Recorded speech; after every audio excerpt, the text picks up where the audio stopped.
Hello everyone, my name's Hemingway Jones and welcome to the channel. Today's a fairly straightforward episode where we're just going to organize my pen collection and to go through it rather quickly. So let's just get into it. Okay, so the pen collection's getting out of control. I just got a new organizer, this from Giorgio, which I need to take this out obviously. Now these are nice, but they do have the drawback that the larger pens really don't fit. But I like that I can shelve them, so we're just going to make do. The other thing is I already had this color, but at least it runs off slightly, so I should be able to tell them apart. Otherwise, it's a bit of a hassle trying to figure out which is which. Before we get started, I don't put this one with the rest. It stays in its presentation box for obvious reasons. This one too, this vintage Parker 22 stays in its vintage box. It's quite happy there. As well as this delightful East German pen, which I quite love, and I keep it in its period accurate box that it came in, which is really cool. So this is what I call the main collection now, and you can see I've really grown in Esterbrook lately. Quite a few pilots I've added to the fleet. And all the families are together. The vintage Esterbrooks are with the Esterbrooks. They'll probably get broken up later.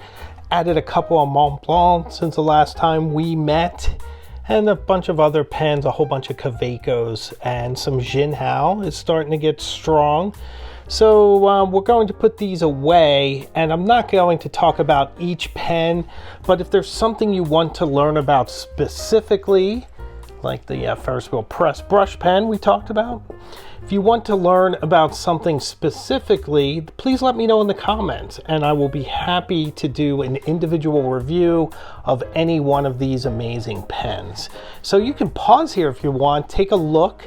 This is the main collection. There are some in my office, there's some in my bag. In fact, my Lilliput is in my work bag, but this is the main collection. So let's go through it and put them away. I usually put the Mont Blancs away first. We'll start with the 149. It's the big boy. And then each of the other heavy hitters, the 146 with the calligraphy nib, should go right next to the 149. I think that works out nicely. And then the Egyptomania next to that. And then we're just going to follow it with all the vintage ones. I do like to keep the Mont Blancs together. Just sort of a tradition I have. And it makes it a little bit easier to find them. Now next I'm going to put the gorgeous Cartier Diablo. Love this pen. I should get more of these. They're really one of my favorites. Really extraordinary pen. So I have some German pens, French. I think it's time to add some more German. Let's go with the Pelicans. We'll do the M600 first and the M200. Let them hang out together. They are beautiful pens. So if this is Europe, let's add the Piniter because Italy should be in there, and I definitely need some more Italian pens. So let's add a Schaefer, absolutely gorgeous pen made in the US at the time, and a Diplomat, another German, rather Zeppelin looking pen. I think that rounds off this side very nicely. I think on this side, we're going to start with Pilot. The Custom 823, absolutely top tier pen. The Vanishing Point in black matte that I've affectionately named Black Noir. If you're a fan of The Boys, you know that's a character on there. The incredible E95S. It's a great pen. The Metropolitan, put that there. The Falcon. I say bad things about the Falcon. I need to probably sit down with that pen and work things out. And the delightful Kaweco, one of my favorite pens. I think next I'm going to go right into Twsbi with a sadly empty Diamond 580. Incredible pen, and a more sadly empty VAC 700R in Iris. It's amazing that's not full right now, but I'm always filling pens that do content, and then when some run dry, I leave them, even though I love them. That was an Eco. Here's another Eco. I have two more slots, so we're going to go for some loaners, I think. Let's go with the Cross Amazing I only have one cross. And what's another loaner that would fit nicely? How about the Y Studio Classic Revolve? I love this pen. It's got a nice weight to it. It's really gorgeous and elegant. Put that in there. Call it a day on this one. Okay, I think next we're going to do the Sailor 1911L. We keep this far away from the Montblanc 146 since they look identical. The Conklin Durograph and its cousin, the Conklin All-American. Fits nicely next to it.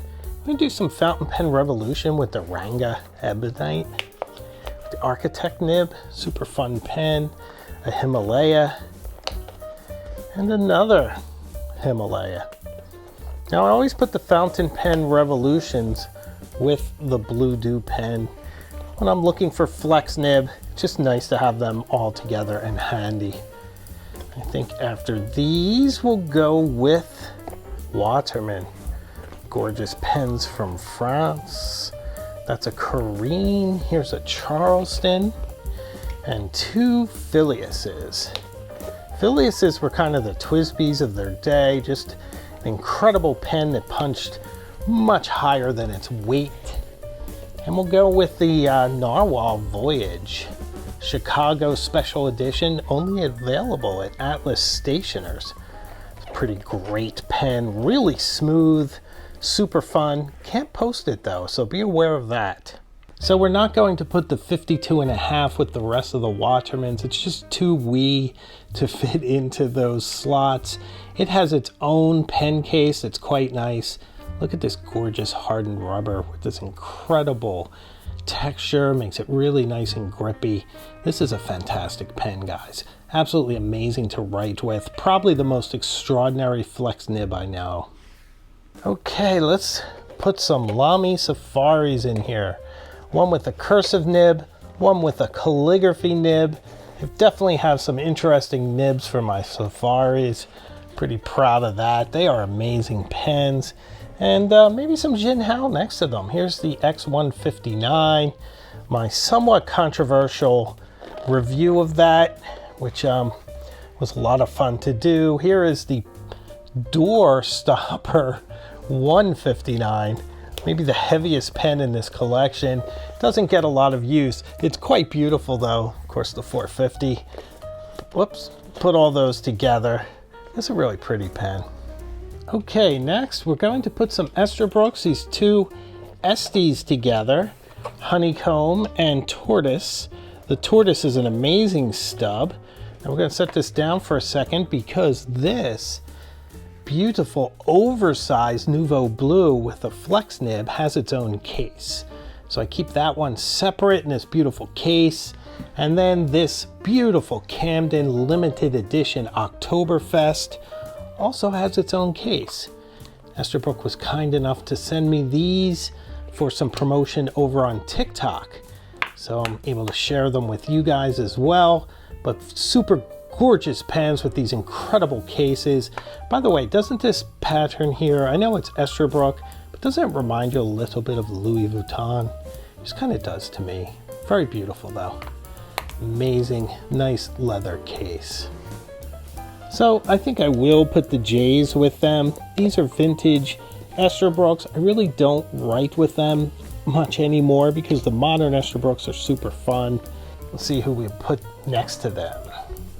I'm gonna put the Ferris Wheel Press brush pen, one of the most gorgeous pens anywhere. It's so fun, absolutely amazing nib and grip section.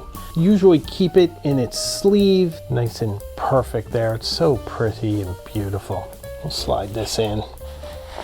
I think next we'll put this gorgeous Benu. Brown Orchid, part of the Ambrosia collection. It's too big for this, but what I usually do is just slide it in half like this, and it seems to do fine. And similarly, this is the Schoen Pocket 6 in copper. Pretty amazing pen. I really need to write with this more. It's also probably ready for a full review. I keep it in this tube that it was shipped in. Just helps to protect it. And I do the same thing where I just sort of shove the bottom in there. And that works fine. So that's it for this bunch as well.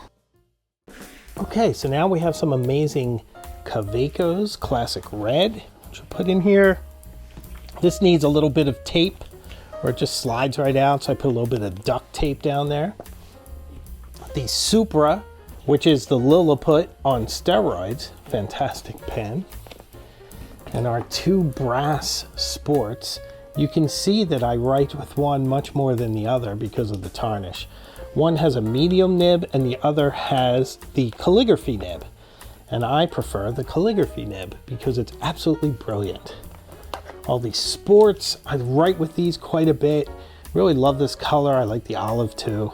And these are super fun for summer.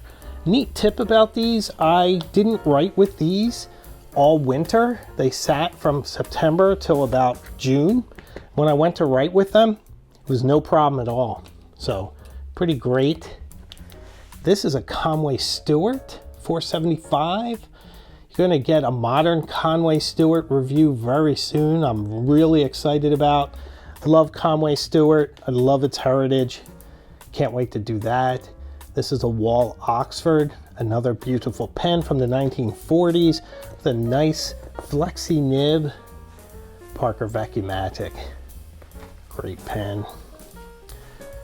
Kind of a beat up Durograph, but it still writes. It's doing fine. And a Parker 51.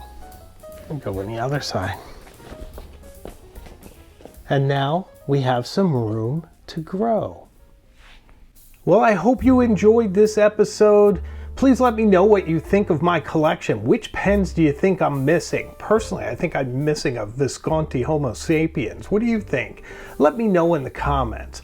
Also, if you know somebody else who might like this kind of content, please forward this video to them and like and comment. I'd appreciate it very much. I release new videos each Thursday at noon, so we will see each other again very soon, further up the road. Take care.